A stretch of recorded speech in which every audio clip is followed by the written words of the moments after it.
పరిశుద్ధమైన పరలోకపు తండ్రి, కృపయు కనికరము జాలి దీర్ఘశాంతం కలిగిన దేవ, కృపా సత్య సంపూర్ణుడా, మా ప్రభువైన యేసుక్రీస్తు ఘనమైన నామంలో సహోదరులుగా నిబిడలంగా మీ సన్నిధికి వచ్చే దయ కృప మాకు దయచేసినందుకు వందనాలు. ప్రాణాత్మ ధైర్యతగా కాపాడినందుకు వందనాలు. సాతాను శోధనల నుంచి, మరణ భయాల నుంచి మమ్మల్ని తప్పిస్తున్నారు.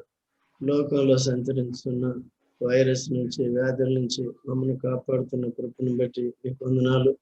ఎన్ని సమస్యలు ఉన్నప్పటికీ మా పక్షంగా మీరు పోరాడుతూ మాకు అనుగ్రహిస్తున్న విజయమును బట్టి, మాకు అనుగ్రహించిన కొన మనశ్శాంతిని బట్టి మీకు స్తోత్రాలు చెల్లిస్తున్నాం. ఈ కొడుకు నిమిత్తము వచ్చిన బిడ్డలందరినీ బట్టి స్తోత్రాలు, వారికి ఇచ్చిన ఆసక్తిని బట్టి స్తోత్రాలు, ఇంతవరకు నేర్పించిన సత్యాలను బట్టి నీకు స్తోత్రాలు, ప్రవీణ్ని కూడా జ్ఞాపకం చేసుకుని ఇచ్చిన ఆరోగ్యాన్ని బట్టి స్తోత్రాలు. అమెరికాలో ఆట్ టైం అయినప్పటికీ కూడా మీ కృపనిచ్చారు, వాడుకుంటున్నారు, నీకు స్తోత్రాలు. దేహంలో నీ శక్తిని పరిపూర్ణించండి, నోటి బొరగా వాడుకోండి. నీ ఆత్మాభిషేకం అనుగ్రహించి, వాక్శక్తి అనుగ్రహించి, నీ వాక్యాన్ని నీ ఆత్మ ద్వారా మాకు వివరించి వాటిని గ్రహించి ఆ ప్రకారం విశ్వాసంతో కొనసాగటానికి మాకందరికీ కూడా మీ కృపనిమ్మని అంధకార శక్తిని గద్దిస్తూ యేసు రక్తాన్ని ప్రోక్షించుకుంటూ ప్రభువైన యేసుక్రీస్తు నామంలో ప్రార్థిస్తున్నాము తండ్రి, amen. Amen. Praise lord. Praise lord. అందరి మైక్లు ఆఫ్ ఉన్నాయి.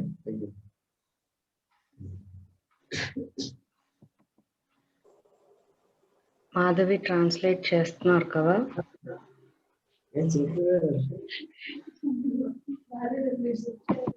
నీకు బాగాలేదా?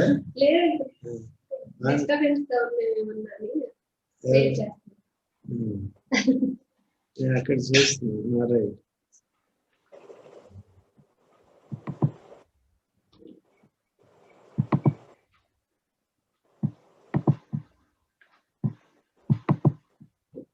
టూ స్క్రీన్స్ కనిపిస్తున్నాయి ఇప్పుడు. కనిపిస్తుంది. Greetings to you all in the name of Lord Jesus Christ.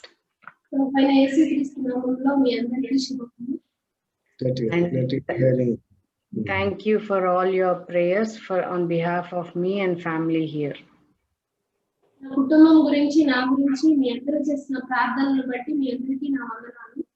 And I am sorry I was not able to join with you all last week.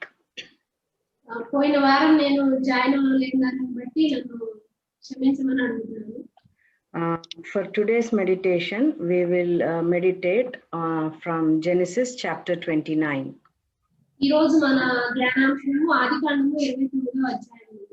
We'll read a few verses and then we will meditate.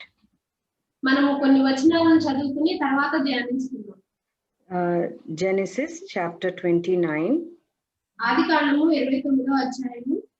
Verse 17, 18, 20 and 31. We will all read. 17, 18, 20 and 31. మరియు 31 మనం అందరం కలిసి చదువుతున్నాం. ఆదికాండము 29 17, 18, 18, 20, 31 కలిసి చదువుతున్నాం.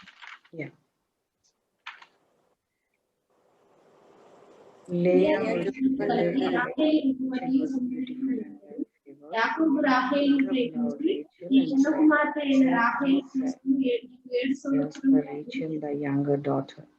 యాకోబు రాహేలు 7 years for Rachel, and they seemed unto him for the love he had for her. 31.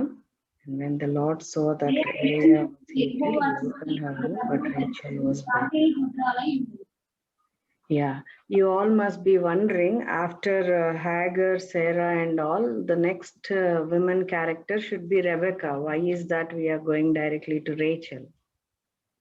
Sarah, Hagar తర్వాత ఉన్నటువంటి బైబిల్లో ఉన్నటువంటి వ్యక్తి రెబెకా, కానీ అక్కడ నుండి ఇక్కడికి ఎందుకు వచ్చామా అని మీరు అందరూ ఆశ్చర్యపోవచ్చు. If you remember, we have meditated about Rebecca twice. మనము రెబెకా గురించి 2 సార్లు ధ్యానించాము. మీకు గుర్తుందో లేదో నాకు తెలియదు కానీ once when I was in India in 2018, and after I came back here in early 2019, we meditated about her twice. ఇండియాలో ఉన్నప్పుడు 2018వ సంవత్సరంలో ఒకసారి ధ్యానించాము. మరలా ఇక్కడ అమెరికా వచ్చిన తర్వాత కూడా 2019వ సంవత్సరంలో కూడా మరొకసారి ధ్యానించాము. So we will not spend again time on that, but today we will learn some lessons from Rachel. కాబట్టి మరలా మన సమయాన్ని ఆ ధ్యానాంశం మీద కేంద్రీకరించకపోవడం లేదు, కానీ ఈ రోజు రాహేలు గురించి ధ్యానిస్తున్నాం. So with our meditation today, instead of lessons from her, we will hear or try to understand her characteristics. ఇక్కడ మనము ధ్యానించడానికన్నా ఎక్కువగా ఆమె యొక్క గుణగణాలను మనము ధ్యానించుకున్నాం. We see or read more about her from chapters 29 to 35 in Genesis. ఆదికాండంలో మనము రాహేలు గురించి 30 నుండి 35 29 నుండి 35 అధ్యాయాల వరకు చూస్తాం. So Rachel is a major character in the early Old Testament. మొదటిలో ఉన్నటువంటి పాత నిబంధన భాగంలో ఈ రాహేలు ఎంతో ప్రాముఖ్యమైన వ్యక్తిగా ఉంది. We all know about her. ఆమె గురించి మనకందరికీ తెలిసింది. She was daughter of Laban. ఆమె లేబాను యొక్క కుమార్తె. Laban was brother of Rebecca, Isaac's wife.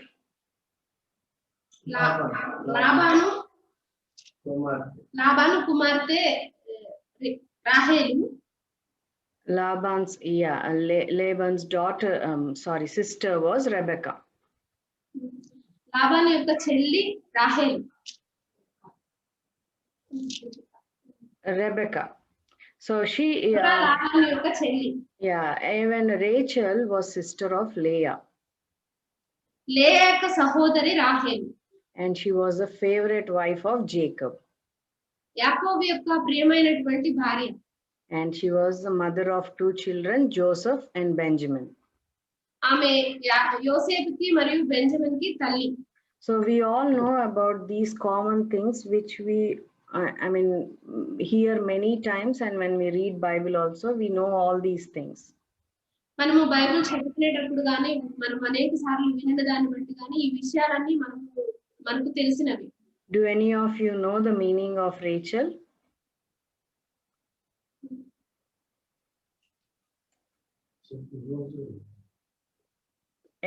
Any of you know meaning of Rachel? ఇంకా ఎవరికైనా రాహేల్ గురించి ఏమైనా తెలుసా? The meaning of her name is Yo. That is రాహేలు అంటే female. గొర్రె అని అర్థం.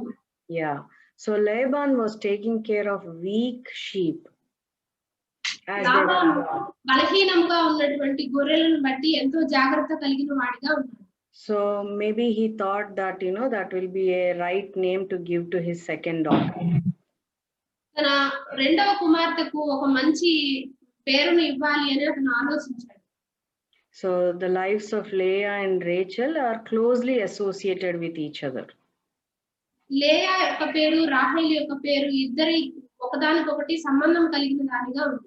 It is good to meditate about both of them, but for today we will meditate only on Rachel's characteristics. మనము ఇద్దరి గురించి ధ్యానం చేస్తే బాగుంటుంది, కానీ ఈ రోజు మాత్రం రాహేలు గురించి ధ్యానం చేద్దాం. We have just read Genesis chapter 29 verse 17 and 18. So our focus would be on verse 17. If you can read verse 17 again, please.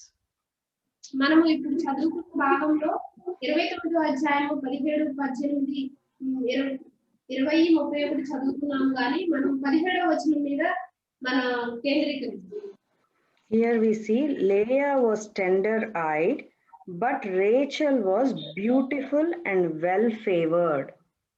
ఇక్కడ మనం చూసినట్లయితే లేయా జబ్బు కండ్లు గలది, రాహేలు రూపవతియు సుందరినై ఉండెను. So she was beautiful. ఇక్కడ చూస్తుంటే మనము ఈమె ఎంతో అందంగా ఉన్నది. In one of the translations it says she was beautiful in form and face. మరొక ట్రాన్స్లేషన్ లో మనం చూసినట్లయితే ఆమె ఎంతో రూపవతియు సుందరిగా ఉన్నది, అందంగా ఉన్నది అని రాయబడి ఉంది. Maybe she got her looks from her aunt Rebecca.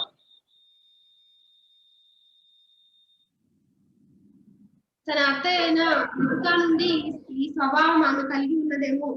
If you remember, we also meditated about Rebecca, where she was beautiful as well. It is mentioned in Bible that she was beautiful also. మనం రిబ్కా గురించి ధ్యానం చేసినప్పుడు ఆమె గురించి మనం చూసాము. ఆమె కూడా ఎంతో అందంగా ఉన్నది అని బైబిల్లో రాయబడి ఉన్నది. Genesis chapter 24. ఆదికాండము 24వ అధ్యాయము verse 16. ఆదికాండము 24వ అధ్యాయము 16వ వచనము. ఆ చిన్నది మిక్కిలి చక్కనిది, ఆమె కన్యక, ఏ పురుషుడును ఆమెను కూడలేదు. She was very fair, or in other translations, she was chaste and beautiful. ఆమె ఎంతో, ఈ చిన్నది మిక్కిలి చక్కనిది అని రాయబడి ఉన్నది. వేరొక ట్రాన్స్లేషన్ లో కూడా ఆమె గుణగణాల గురించి రాయబడి ఉంది. So there are around 8 people that are mentioned in the Bible and about their beauty. బైబిల్లో 8 మంది గురించి, వారి అందం గురించి, వారు ఎంత అందంగా ఉన్నారు అని రాయబడి ఉంది. So these days all of us want to look beautiful. ఈ రోజుల్లో కూడా మనం అందరం అందంగా ఉండడానికి ఎంతో ఆశపడుతూ ఉంటాం. So one new cream comes into the market, we want to use it. ఒక కొత్త క్రీమ్ ఏదైనా మార్కెట్ లోకి వచ్చిందంటే దాన్ని వాడాలని ఆశ కలిగి ఉంటాం. But what is this beauty all about, which is mentioned about these people? ఇక్కడ వీళ్ళ గురించి రాయబడినటువంటి అందం ఏమై ఉన్నది అని మనం చూడాలి. What makes you or me beautiful? నిన్ను నన్ను అందంగా ఉంచేది ఏది అని ఆలోచించాలి. Let's turn to Philippians. ఫిలిప్పీలకు రాసిన పత్రిక chapter 4. 4వ అధ్యాయము verse 2 to 9. If somebody can read, please. 2 నుండి 9 వచనాలు. ఎవరైనా చదవండి.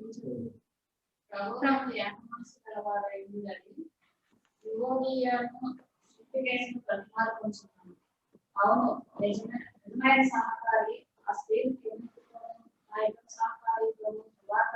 మాత్రం కూడా ప్రయాసపడిన వారికి సహాయం చేయమని వేడుకుంటున్నాను. ఆ సహకారుల పేర్లు జీవకాలంలో రాయబడి ఉంది. ఎల్లప్పుడూ ప్రభునందు ఆనందించి అల్లా చెప్పుకుని ఆనందించు. ఈ స్థానంలో సకల జనులకు తెలియబడి ప్రభువు సమీపంగా ఉన్నాడు. దేనిని గురించి సిద్ధింపుడు కానీ ప్రతి విషయంలో ప్రార్థన విజ్ఞాపన చేత కృతజ్ఞతాపూర్వకంగా దేవుడు తెలియదు. అప్పుడు సమస్త జ్ఞానం దేవుడి సమాధానం యేసుక్రీస్తు So here in these verses we see Paul is telling Philippians about few attitudes of heart that will make them beautiful. ఇక్కడ పరిశుద్ధుడైనటువంటి పౌలు ఫిలిస్తీయులకు కొన్ని గుణగణాలు కలిగి ఉండడం ద్వారా వారు ఎంత అందంగా ఉంటారు అని వివరిస్తూ ఉన్నారు. So how they will be beautiful both in the sight of God and in the sight of others. ఇక్కడ దేవుని దృష్టిలో ఎలా అందంగా ఉండగలరు మరియు ఇతరుల దృష్టిలో ఎలా అందంగా ఉండగలరు అని బోధిస్తూ ఉన్నాడు. Let's see few attitudes that makes us look more beautiful. కొన్ని గుణగణాలు మనల్ని ఇంకా ఉన్నదానికంటే ఇంకా అందంగా కనిపించేలా చేస్తాయి. One of them is unity. అందులో ఒకటి కలిసి ఉండడం. So just because people live together doesn't mean they always get along. మనుషులు ఒకరితో ఒకరు కలిసి ఉన్నంత మాత్రాన వారు ఐకమత్యంగా ఉన్నారు అని అనుకోలేము. As women in houses, we have power to bring unity or division into our family relationships. మనము స్త్రీలముగా కుటుంబాలను ఐక్యపరిచే వారంగాను ఉండగలము, విభజించే వారంగాను ఉండగలము. Our role in the family has a strong influence on those all around us. కుటుంబాలలో మన యొక్క పాత్ర ఎంతో ప్రభావితం చేసేదిగా ఉంటుంది. So we have to maintain unity in the family relationships. మనము కుటుంబాలలో ఐక్యతను కలిగించే వారంగా ఉండేలా మన ప్రవర్తన ఉండాలి. But how can we do that? కానీ మనం దాన్ని ఎలా చేయగలము?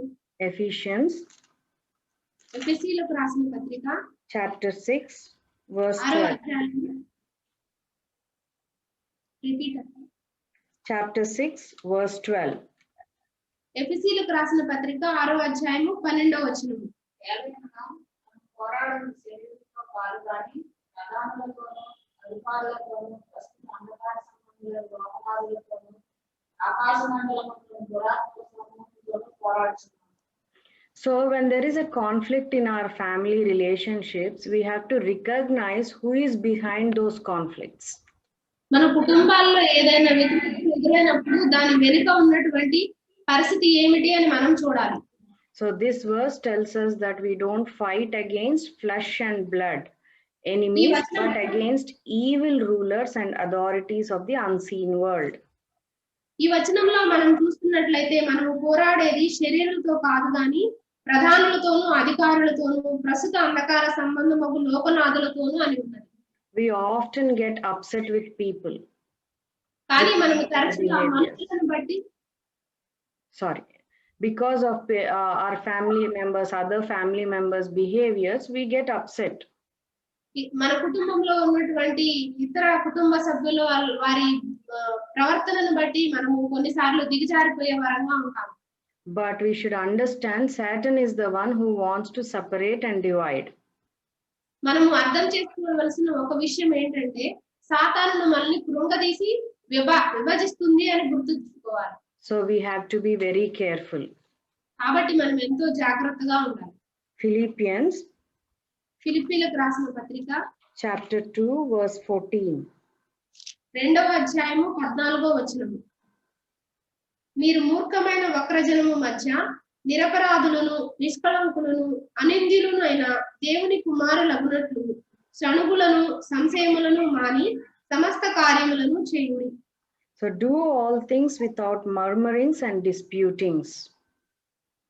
మనము ప్రతి ఒక్క పని శణుగులు సంశయములు మాని చేయవలసిన వారంగా ఉన్నాము.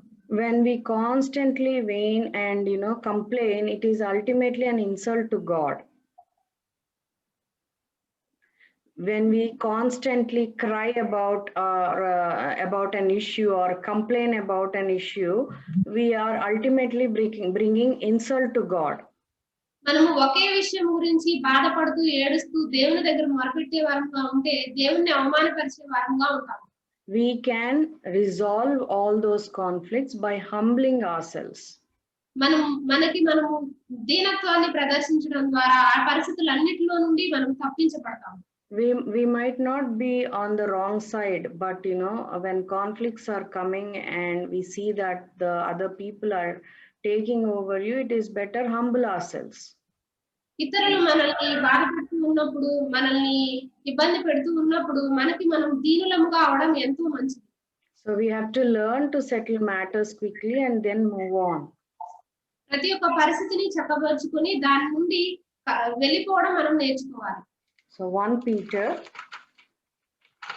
మొదటి పేతురు chapter 4 4వ అధ్యాయము verse 8. 8వ వచనం. మొదటి పేతురు 4వ అధ్యాయము 8వ వచనం.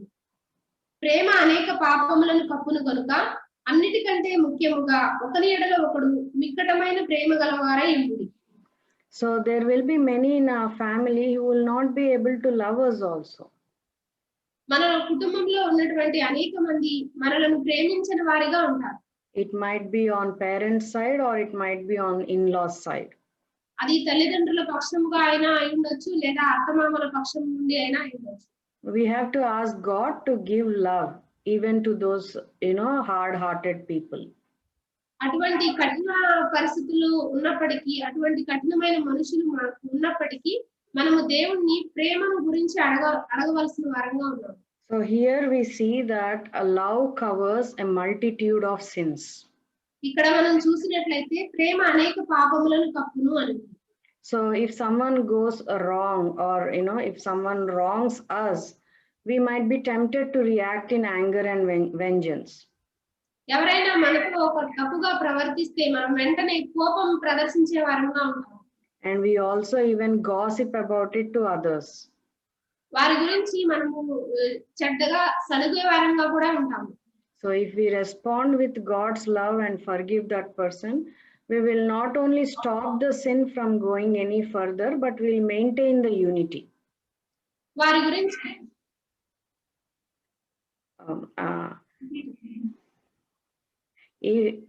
I don't know where I if we respond with God's love and forgiveness to that person, whoever is working wrong against us, we will not only stop sin or sinning more, but we will maintain unity. దేవుని ప్రేమని try చేస్తాం. దేవుని ప్రేమని క్షమించే తత్వాన్ని వాళ్ళకి చూపించినప్పుడు మనము పాపము చేయకుండా ఆపడమే కాకుండా వీఆర్ మెయింటైనింగ్ యూనిటీని మెయింటైన్ చేస్తున్నాం అక్కడ. అంటే we're not sinning further because we're humbling there. మనము వారిని పాపం చేయడానికి ఆపడమే కాకుండా వారితో మనం ఐక్యమత్యం కలిగి దేవుని దగ్గరకు తీసుకుని వచ్చే వారంగా కూడా ఉంటాం. So we have to be very careful and then maintain unity in our family relationships. కాబట్టి మనం ఎంతో జాగ్రత్త కలిగిన వారమై ఉండి కుటుంబాల్లో ఐక్యమత్యాన్ని పెంపొందించే వారంగా ఉండాలి. The second thing to make us beautiful is rejoice in the Lord. రెండవ గుణగణం ఏంటంటే దేవునిలో ఆనందించడం. Philippians chapter 4 ఫిలిప్పీలకు రాసిన పత్రిక 4వ అధ్యాయం verse 4. 4వ వచనం. Philippians chapter 4. ప్రభునందు ఆనందించుడి, మరలా చెప్పుదును ఆనందించుడి. So there is a saying, right? If you always are happy, then that brings shine on your face and you look beautiful. ఒక విషయం ఏంటంటే మనం ఎప్పుడు సంతోషంగా ఉంటే మన ముఖం ఎంతో ప్రకాశిస్తూ ఉంటుంది అని. So the same thing it is mentioned here. We will look more beautiful if we rejoice in the Lord. అదే విషయం ఇక్కడ ప్రస్తావించబడుతూ ఉంది. దేవుని యందు మనం ఆనందిస్తూ ఉంటే మనం ఎప్పుడు ప్రకాశించే ముఖాలతో ఉంటాం. So rejoicing makes us beautiful.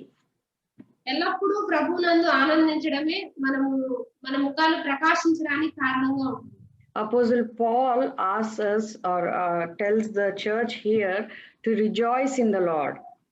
ఇక్కడ అపోస్తలుడైన పౌలు ఈ చర్చి సంఘంతో చెప్తూ ఉన్నారు, ప్రభువునందు ఆనందించుడి అని. When can we rejoice in the Lord? ఎల్లప్పుడూ ప్రభువునందు ఆనందించుడి, మరలా చెప్పుదును ఆనందించుడి అని చెప్తున్నారు. When can we rejoice in the Lord?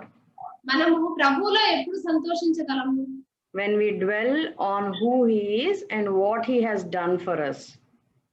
మన కొరకు దేవుడు ఏం చేశాడు, మనము ప్రభువుతో ఎలా సహవాసం కలిగి ఉన్నాము అని ఎరిగినప్పుడు మాత్రమే. So there may be days when our life is very hard. కొన్ని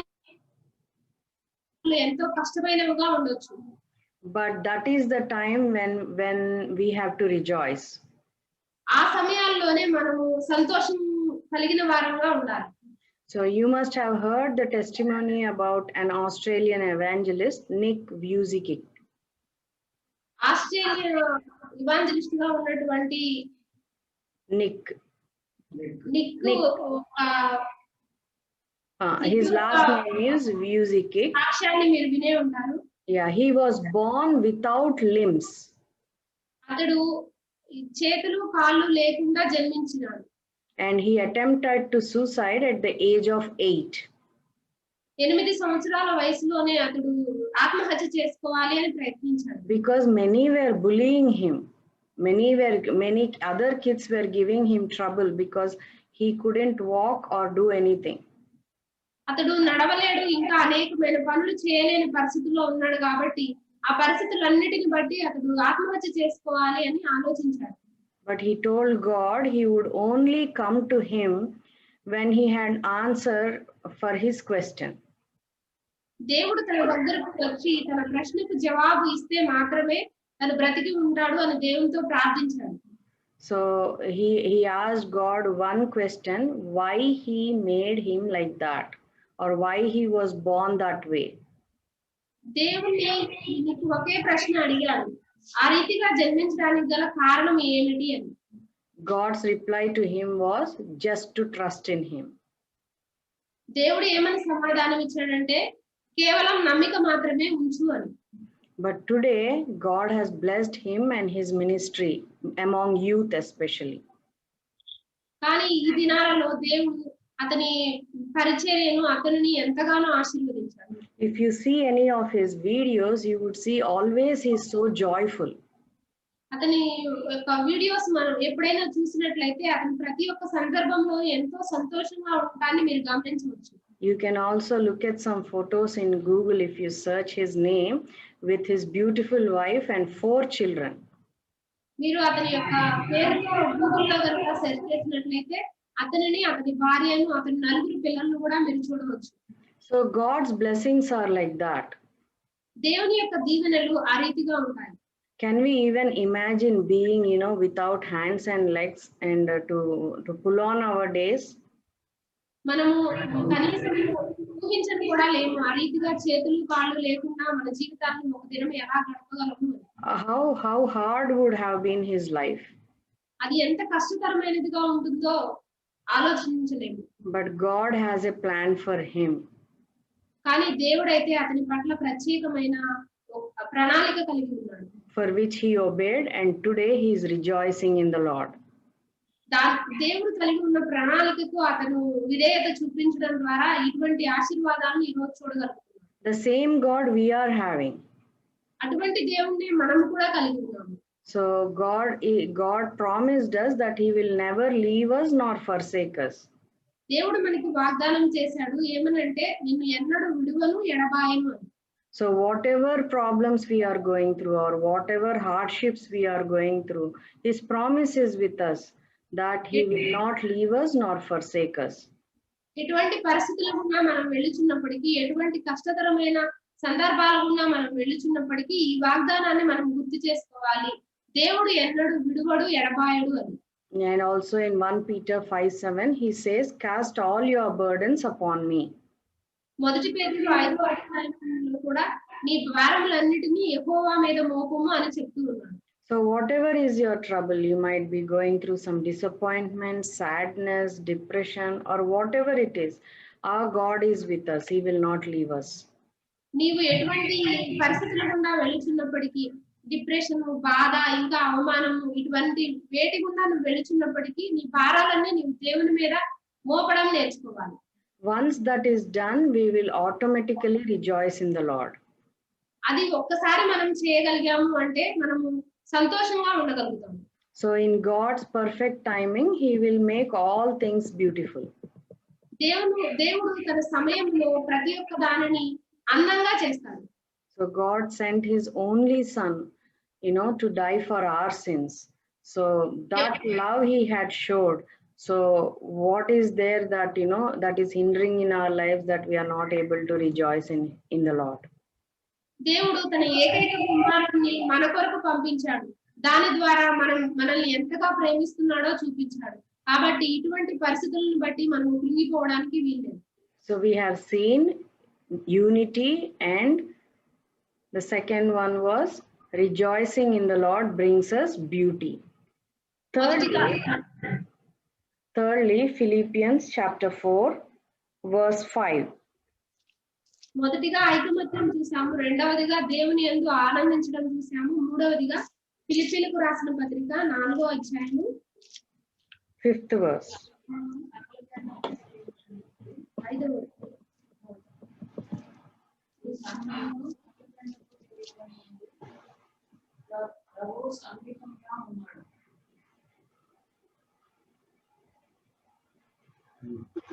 Gentleness, gentle. మూడవదిగా సహనము. We have to be gentle even when it is hard. మనము కష్ట పరిస్థితుల్లో సైతము సహనం కలిగి ఉండాలి. One day, ఒకరోజు a young man was walking along a road. ఒక యవనస్తుడు ఒక మార్గం గుండా నడుస్తూ ఉన్నాడు.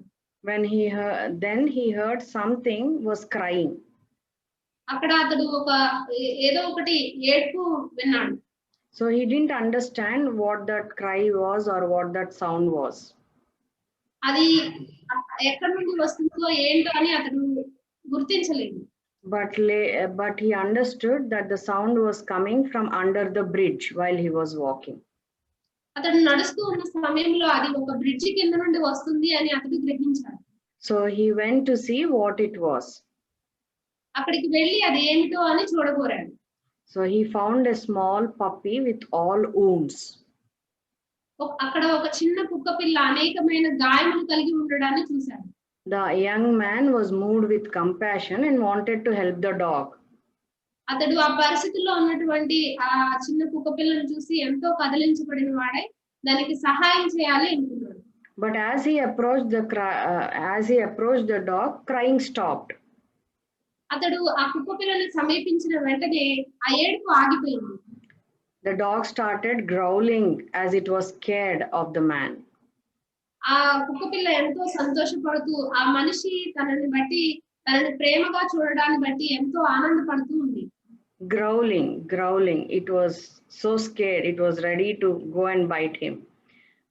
Arusta undi. Growling. తనని చూసి అది భయపడి అరుస్తూ ఉందండి.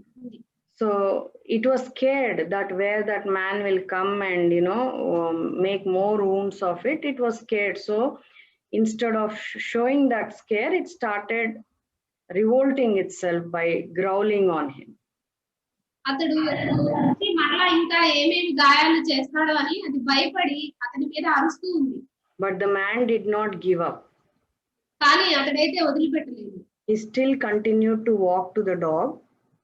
అతడు ఇంకా కుక్క పిల్ల దగ్గరికి నడవడాన్ని కొనసాగిస్తూనే ఉన్నాడు. He went closer to the dog. ఆ కుక్క పిల్ల దగ్గరగా వెళ్ళాడు. But the dog was getting vigorous. The dog was getting vigorous and it was growling more. కానీ అది ఇంకా భయపడి ఇంకా పెద్దగా అరుస్తూ ఉంది. But what he did, he went, sat down. He didn't go much nearer, but he sat down and started talking to the dog slowly and gently. అతడైతే ఆ కుక్క పిల్ల దగ్గరగా వెళ్ళి ఎంతో సహనంతో దాని దగ్గర కూర్చుని మాట్లాడడం ప్రారంభించాడు. And then slowly it allowed him to touch the man was able to touch the dog. అప్పుడు అది ఎంతో నిదానంగా ఆ మనిషి తనని తాకడానికి ఒప్పుకునే పరిస్థితికి వచ్చింది. After some time it allowed him to pick him up. కొంత సమయం తర్వాత దాన్ని ఎత్తుకొనడానికి అది ఊరుకుంది. So he took the dog to his home, cared for it, showed all the love. అతడు తన ఇంటికి దానిని తీసుకొని వచ్చి ఎంతో జాగ్రత్త వహించాడు. But it took so long for the dog to understand that the man's caring nature and love. కానీ ఆ మనిషి యొక్క ఆ జాగ్రత్త తీసుకునే తత్వాన్ని అతని యొక్క ప్రేమను అర్థం చేసుకోవడానికి ఎంతో సమయం పట్టింది. But finally they became good friends, the man and the dog. చివరికి ఆ కుక్క పిల్ల ఆ యవనస్తుడు ఎంతో మంచి స్నేహితులుగా మారారు.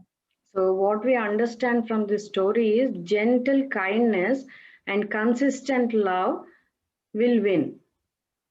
ఇక్కడ ఈ కథలో మనము అర్థం చేసుకోవాల్సింది ఏంటంటే సహనము కలిగి ప్రేమను చూపించడం ద్వారా మనము జయిస్తాము అని.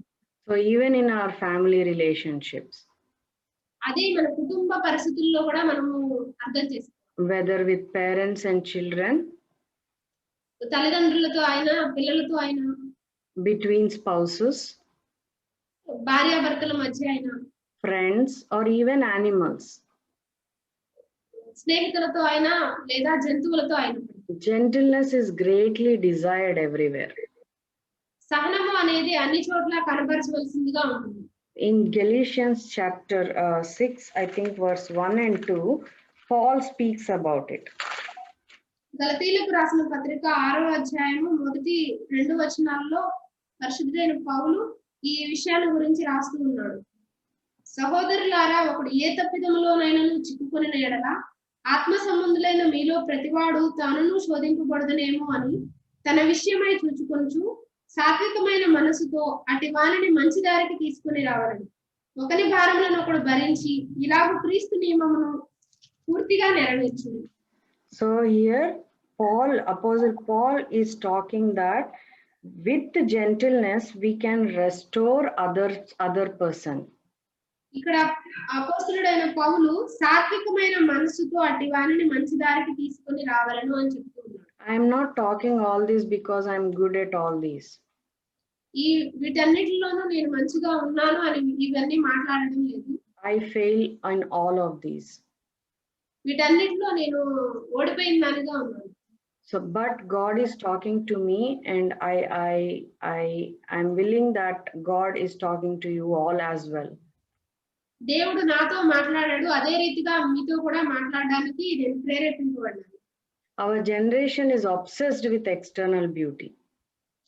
ఈ మన ఇప్పుడు ఉన్నటువంటి ఈ జనరేషన్ బయట యొక్క బాహ్య సంబంధమైన అందాలకి లోబడేదిగా ఉంటుంది. But how much hard we try to, look more good, our appearance, eventually as we age, everything goes. బాహ్య సంబంధంగా మనం ఎంత అందంగా కనపడాలని ప్రయత్నించినా అది వయసుతో పాటే వెళ్ళిపోతూ ఉంటుంది. I heard that there was a model by name Marilyn Monroe. నేను ఒక నటి గురించి విన్నాను, ఆమె పేరు. Okay, I don't know if she was an actress, but I know she was a model. So I might be wrong, but she died just because somebody told she doesn't look beautiful. ఆమె Or I think something about that she's going to age and her beauty is going away. ఆమె తను అందంగా లేదు అని ఎవరో చెప్పడాన్ని బట్టి చనిపోయింది అని నేను విన్నాను. అంతేకాదు ఆమె తన వయసును బట్టి అందం తరిగిపోతూ ఉండడాన్ని బట్టి కూడా చనిపోయింది అని విన్నాను. She committed suicide and died. ఆమె ఆత్మహత్య చేసుకుని చనిపోయింది. And I heard also that Dr. Billy Graham requested her to talk to her. Billy Graham గారు ఆమెతో మాట్లాడాలి అని రిక్వెస్ట్ చేసినట్లు కూడా నేను విన్నాను. But she was not ready. కానీ ఆమె సిద్ధంగా లేదు. So, what happened? Ended the life, and where would she go? ఏం జరిగింది? ఆమె తన జీవితాన్ని అంతం చేసుకుంది. కానీ ఆమె ఎక్కడికి వెళ్తుంది? She did not understand our inner character lasts for eternity. ఆమె అర్థం చేసుకోలేని ఒక విషయం ఏంటంటే మన లోపల ఉన్నటువంటి స్వభావం అనేది ఎక్కడికి చేరుతుంది అనేది. So we have to understand our inner character. If there is anything we need to change, we have to change. మన అంతరంగంలో ఉన్నటువంటి స్వభావాన్ని మనం ఏమైనా మార్చుకోవలసిన వారంగా ఉన్నామా అని పరిశీలించుకోవాలి. I don't know how many of you heard the testimony shared by many saints last 2 days during the funeral service of Timothy uncle. Timothy గారి యొక్క ఫ్యూనరల్ సర్వీస్ లో ఇచ్చినటువంటి సాక్ష్యాన్ని ఎంతమంది విన్నారో తెలియదు. Everyone testified about his gentleness. ప్రతి ఒక్కరూ ఆయన యొక్క సహనాన్ని గురించి సాక్ష్యమిస్తూ ఉన్నారు. Everyone testified about his humbleness. అతని యొక్క దీనత్వాన్ని గురించి ప్రతి ఒక్కరూ సాక్ష్యం ఇచ్చారు. And it was so nice to see such great funeral service, during these COVID situations. It looked as if, I was looking at Baksing uncle's funeral service. అది ఎలా ఉందంటే భక్త సింగ్ గారి యొక్క అంతిమ యాత్ర లాగా ఉండింది. అంతేకాదు కానీ అటువంటి సర్వీసెస్ వినడాన్ని బట్టి ఎంతో సంతోషంగా ఉంటుంది. So all those elderly God servants have set an example. ఇటువంటి దైవ సేవకులందరూ మన ముందున్నటువంటి ఒక గొప్ప ఉదాహరణలుగా ఉన్నారు. How are we in our lives? కానీ మనము మన జీవితాల్లో ఎలా ఉన్నాము? If anything happens to us, can our life give that testimony? మన జీవితాల్లో ఏమైనా సంభవిస్తే మన జీవితాలను బట్టి అలా సాక్ష్యాన్ని పొందే వారంగా ఉన్నామా? Can after I die or after anything happens, that will anybody talk with giving such testimony about us? నేను చనిపోయినా నా తర్వాత నా కొరకు ఎవరైనా అటువంటి సాక్ష్యం ఇచ్చే మనుషులు ఉండేలాగా నేను ఉన్నానా? So we have to examine ourselves. మనల్ని మనం పరీక్షించుకోవాలి. So unity and rejoicing in the Lord and gentleness are some of the qualities which make us more beautiful. ఐకమత్యము, దేవునిలో సంతోషంగా ఉండడము మరియు సహనము అనేది మన అందాన్ని ఇంకొంచెం ఎక్కువగా చేసే గుణగణాలు. Secondly, రెండవదిగా Genesis chapter 29, ఆదికాండము 29వ అధ్యాయము verse 18 and 20. 18వ వచనము 20వ వచనము. యాకోబు రాహేలును ప్రేమించి నీ చిన్న కుమార్తె అయిన రాహేలు కోసము నీకు 7 సంవత్సరములు కొలువు చేసేదనని. యాకోబు రాహేలు కోసము 7 సంవత్సరములు కొలువు చేసింది. అయినను అతడు ఆమెను ప్రేమించడం వలన అవి అతనికి కొద్ది దినములుగా తోచింది. So she was deeply loved. అతడు ఆమెను ఎంతగానో ప్రేమించాడు. Jacob loved Rachel. That was the reason he served Laban extra years. యాకోబు రాహేలుని ఎంతగానో ప్రేమించాడు. అందువలననే లాబానుకు ఇంకా అనేక సంవత్సరములు. So in verse 20 it says that those 7 years seemed unto him but a few days for the love he had to her. ఇక్కడ మనం చూసినట్లయితే యాకోబు రాహేలు కోసం 7 సంవత్సరములు కొలువు చేశాను. అయినను అతడు ఆమెను ప్రేమించడం వలన అవి అతనికి కొద్ది దినములుగా తోచాయి. Jacob knew that he was deceived by Laban. Laban చేత మోసగించబడ్డాను అని యాకోబుకు తెలుసు. He still waited and married Rachel because he loved her so much. అయినప్పటికీ అతడు మరి 7 సంవత్సరములు కొలువు చేసి రాహేలును పెళ్లి చేసుకున్నాడు. We all know our favorite verse, especially for women, Ephesians chapter 5 verse 25. మనకందరికీ తెలిసినట్లుగా మనకి ముఖ్యమైన వచనము ఎఫెసీయులకు రాసిన పత్రిక 5వ అధ్యాయము verse 5:25. Many wives use this as a weapon. Husbands, love your wives. 25వ వచనం, పురుషులారా మీరును మీ భార్యలను ప్రేమించుడి. But after that there is one more. Please continue. దాని తర్వాత ఇంకొంచెం ఉంది. అటువలే క్రీస్తు కూడా సంఘమును ప్రేమించి అది కళంకమైనను ముడతైనను అట్టిది మరి ఏదైనాను లేక పరిశుద్ధమైనది గాను నిర్దోషమైనది గాను మహిమగల సంఘము గాను ఆయన తన ఎదుట దానిని నిలవబెట్టుకొనవలనని వాక్యముతో ఉదక స్నానము చేత దానిని పవిత్రపరిచి పరిశుద్ధపరచుటకై దాని కొరకు తన్ను తాను అప్పగించుకొనెను. So God in his word is trying to teach us that he calls us in our marriage relationships to have deeper love.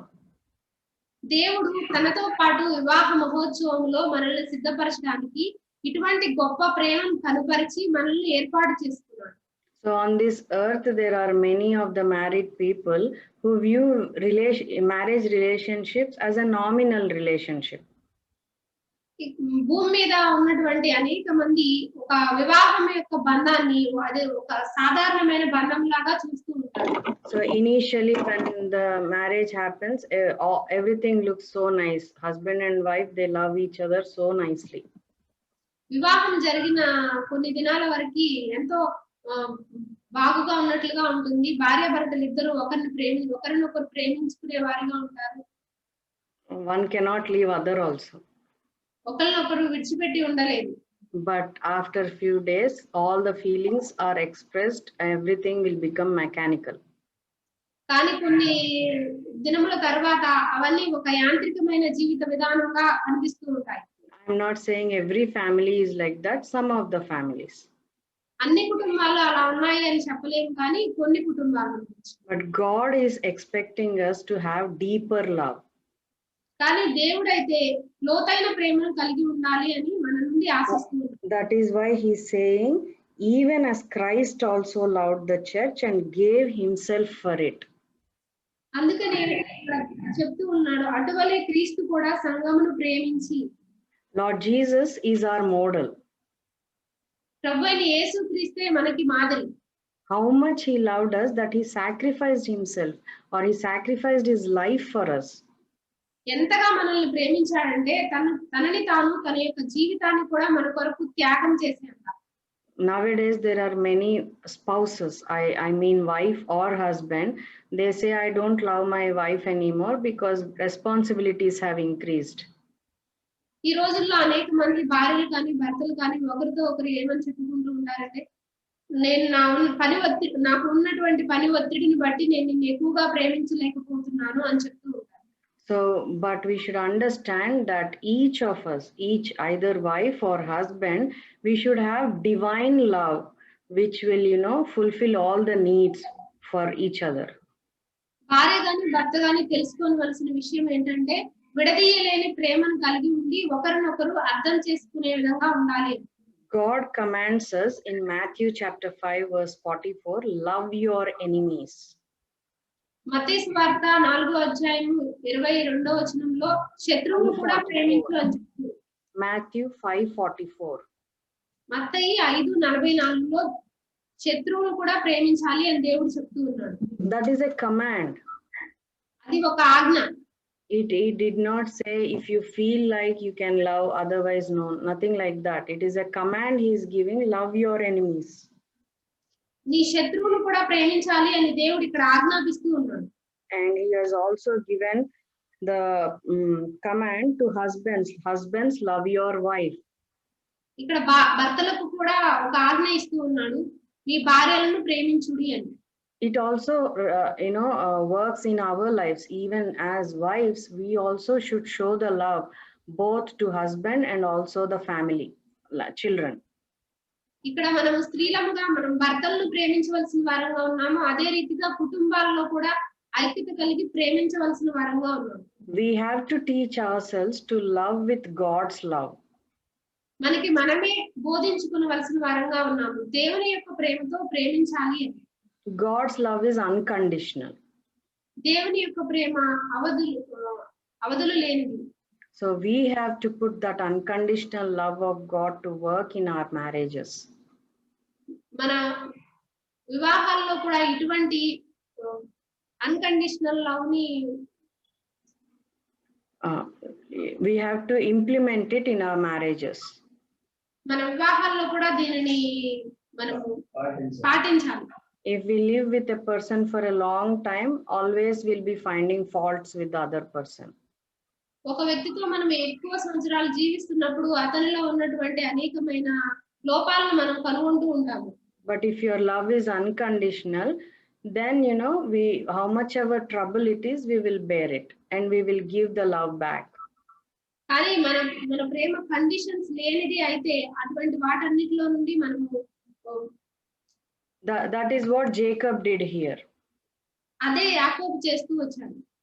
He wanted to marry Rachel, but he was deceived, so he worked few years, and then even after marrying Rachel, he served Laban another 7 years.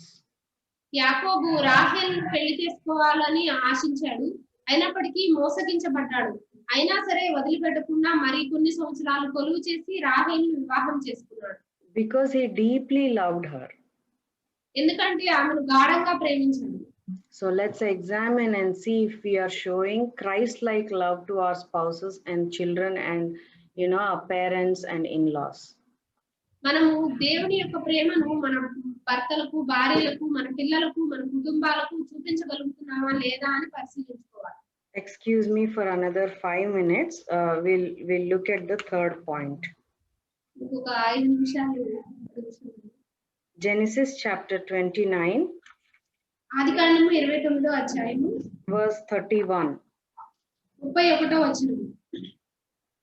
లేయా ద్వేషించబడుట యెహోవా చూచి ఆమె గర్భమును తెరిచెను, రాహేలు బొడ్రాలై ఉండెను. So here we see that she is barren.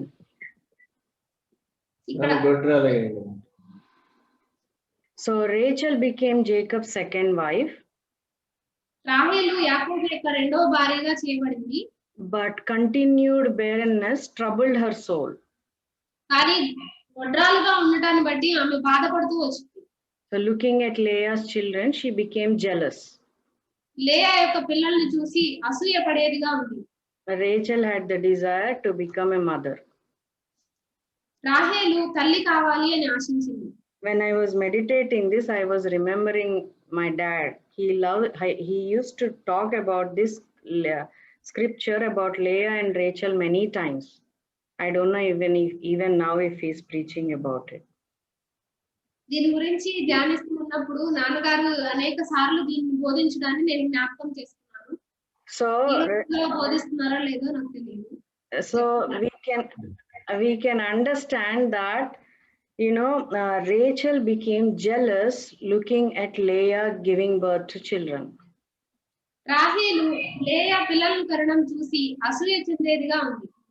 And then what she did, she shouted at her husband. అప్పుడు ఆమె ఏం చేసిందంటే తన భర్త మీద అరవడం మొదలుపెట్టింది. Give me children or else I die. నాకు పిల్లల్ని ఇవ్వు లేదంటే నేను చనిపోతాను అని అంటూ వస్తుంది.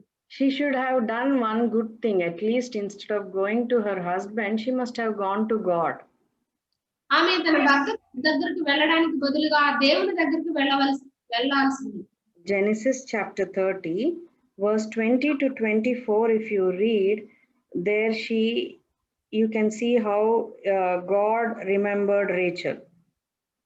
ఆదికాండము 30వ అధ్యాయము 20 నుండి 24 వరకు చూస్తే దేవుడు అప్పుడు లేయా Remembered Rachel. Verse 22. రాహేలు జ్ఞాపకం చేసుకునడం మనం చూస్తున్నాం. So God hearkened to her. God heard her. దేవుడు ఆమె యొక్క మొరను విన్నాడు. So Lord did not forget the childless Rachel. కొట్రాలైనటువంటి రాహేలును దేవుడు మర్చిపోలేదు. He remembered her and opened her womb. దేవుడు ఆమెను జ్ఞాపకం చేసుకొని ఆమె గర్భాన్ని తెరిచాడు. So that is why in 23 she says, God had taken away my reproach. 23వ వచనంలో దేవుడు నా నింద తొలగించాడు అని చెప్తుంది. So that is the reason, and after that she named her first son Joseph, which means the Lord shall add to me another son. ఆమె తన మొదటి కుమారుడికి యోసేపు అని పేరు పెట్టింది. 24 it says, the Lord shall add to me another son. యెహోవా మరి ఒక కుమారుడిని నాకు దయచేయును గాక అనుకొని ఆమె తన మొదటి కుమారుడికి యోసేపు అని పేరు పెట్టింది. So of all the children of Jacob, Joseph became the godliest and greatest. యాకోబు యొక్క కుమారులందరిలో యోసేపు ఎంతో దైవభక్తి కలిగినటువంటి వాడిగా ఎదిగాడు. So Rachel's life, if we see, God turned all the barrenness into fruitfulness. In Rachel's life, God turned all the barrenness into fruitfulness. He blessed her. రాహేలు యొక్క జీవితంలో ఉన్నటువంటి గొడ్రాలు అనే తనం నుండి ఒక ఫలభరితమైనటువంటి జీవితంలోనికి దేవుడు మార్చివేశాడు.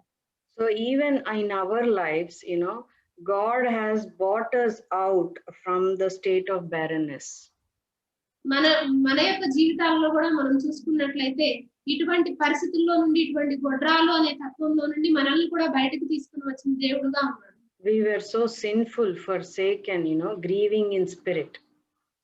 సాతాను యొక్క అంధకార సంబంధమైనటువంటి ఆత్మతో నింపబడిన పరిస్థితుల్లో నుండి మనల్ని విడిపించాడు. But he has taken us out from that barrenness to give us, to make us fruitful.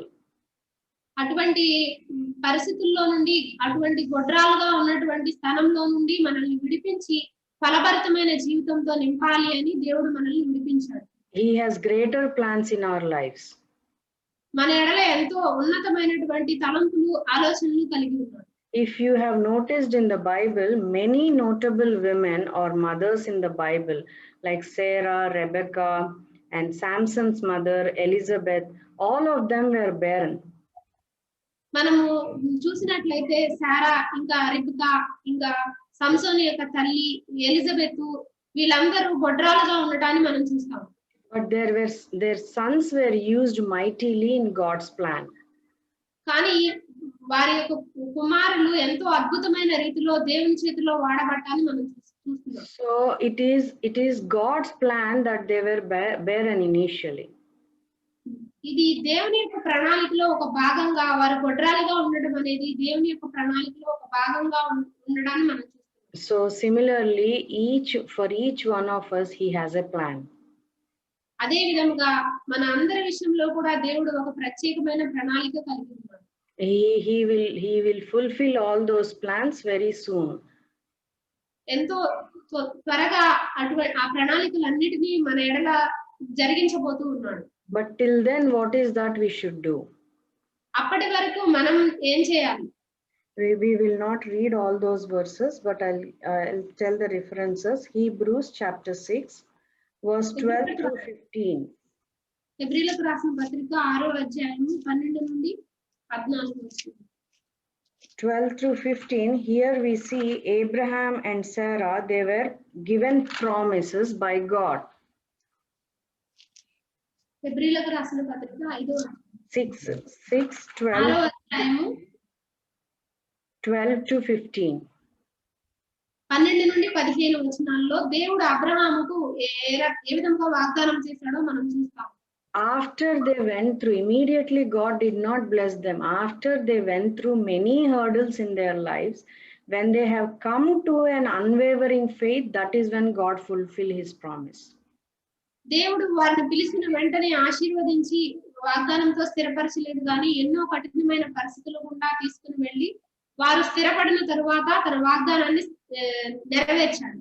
So we should also all have that faith and patience in our lives. ఇదే రీతిగా మనం కూడా మన జీవితాల్లో ఇటువంటి విశ్వాసాన్ని సహనాన్ని కలిగి ఉండాలి. Secondly, we have to pray.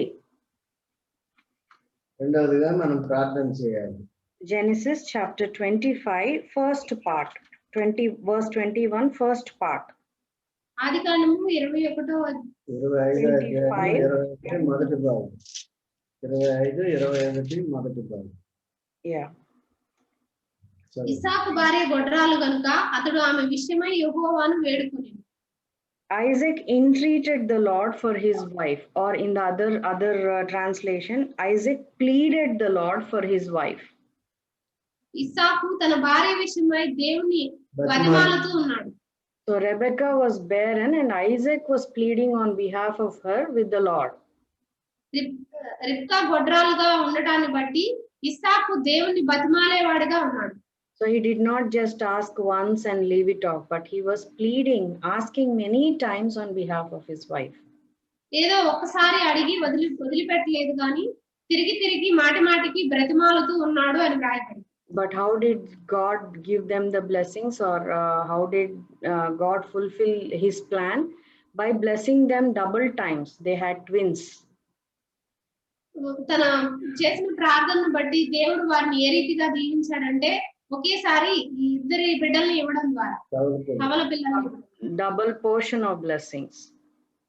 రెండంతల ఆశీర్వాదం. So not only having faith and patience, but we should pray and plead the Lord to remove the barrenness in our lives. సహనము మరియు విశ్వాసం కలిగి ఉండడం మాత్రమే కాదు, కానీ మనము ప్రార్థించే వారంగా ఉండాలి. And thirdly, timing. Galatians 4 verse 4. మూడవదిగా సమయం. గలతీయులకు రాసిన పత్రిక 4వ అధ్యాయము 4వ వచనం. అయితే కాలము పరిపూర్ణమైనప్పుడు దేవుడు తన కుమారుని పంపెను. ఆయన స్త్రీ యందు పుట్టి మనము దత్తపుత్రులము కావాలని ధర్మశాస్త్రములకు లోబడి ఉన్న వారిని విమోచించుటకై ధర్మశాస్త్రములకు లోబడిన వాడాయను.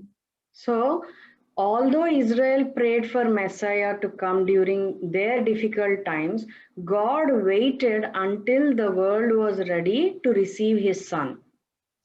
ఇశ్రాయేలీలు మెస్సయ్య కొరకు కనిపెట్టి ప్రార్థిస్తూ ఉన్నప్పటికీ కాలము పరిపూర్ణమయ్యే వరకు దేవుడు ఆగి తర్వాత యేసుక్రీస్తును పంపించాడు.